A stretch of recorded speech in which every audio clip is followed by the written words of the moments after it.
যা হতে চলেছে তা লাখ লাখ সরকারি কর্মচারীর জীবনের সবচেয়ে বড় মোড় হতে পারে। মাত্র ৪৮ ঘণ্টা পরেই নির্ধারিত হবে আপনাদের ভাগ্য।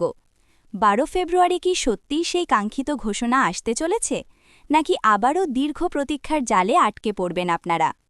সারা দেশে ১২.৫ কোটি মানুষ এখন যে মুহূর্তের জন্য অপেক্ষা করছে, সেই নির্বাচনের দিনটিই কি হতে পারে আপনার বেতন বৃদ্ধির ঐতিহাসিক দিন? এই মুহূর্তে যে তথ্যগুলো সামনে আসছে আগে আনলে আপনি শিউরে উঠবেন। গত কয়েকদিন ধরে রাজপথ যে উত্তাল রূপ নিয়েছিল তার ফলাফল এখন দৃশ্যমান হতে শুরু করেছে।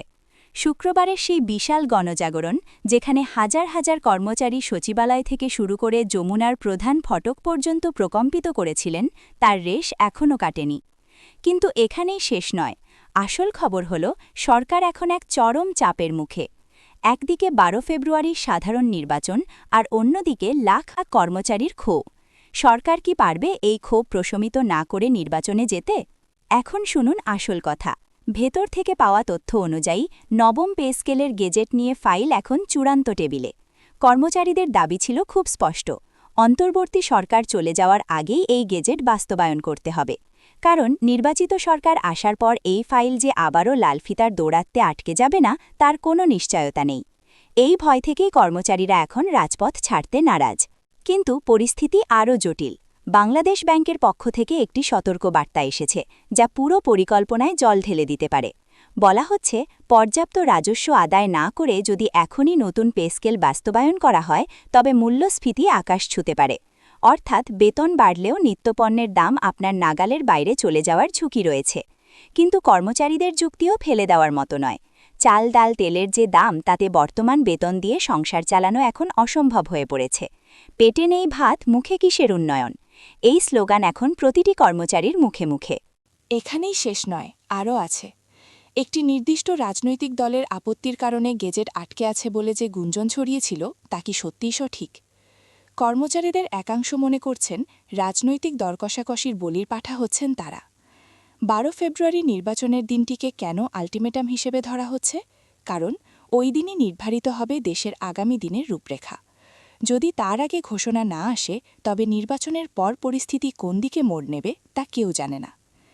এই নিউজটি আপনার উপকারে লাগলে এখনই একটি লাইক করুন এবং অন্যদের জানাতে শেয়ার করুন। এখন সবচেয়ে বড় প্রশ্ন, বেতন আসলে কত বাড়ছে? যে খসড়া তালিকাটি নিয়ে আলোচনা হচ্ছে, সেখানে সর্বনিম্ন গ্রেডের বেতন ৮,২৫০ টাকা থেকে বাড়িয়ে ২০,০০০ টাকা করার প্রস্তাব করা হয়েছে, আর সর্বোচ্চ গ্রেডের বেতন ১,৬০,০০০ টাকা পর্যন্ত পৌঁছাতে পারে। এটি বাস্তবায়িত হলে সরকারি চাকরিতে এক অভাবনীয় পরিবর্তন আসবে।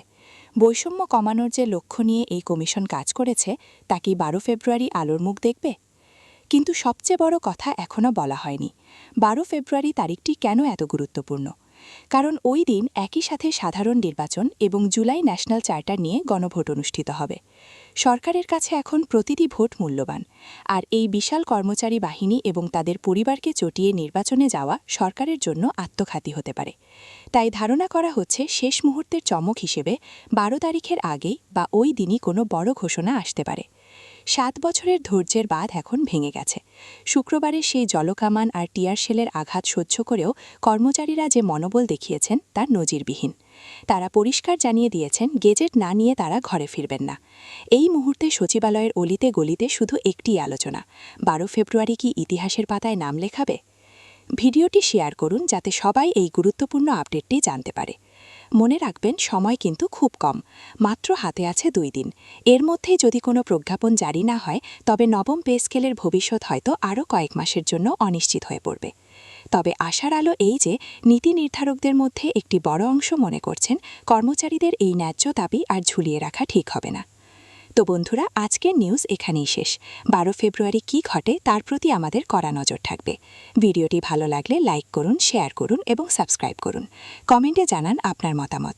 আপনি কি মনে করেন ১২ ফেব্রুয়ারি গেজেট প্রকাশ হবে? ধন্যবাদ।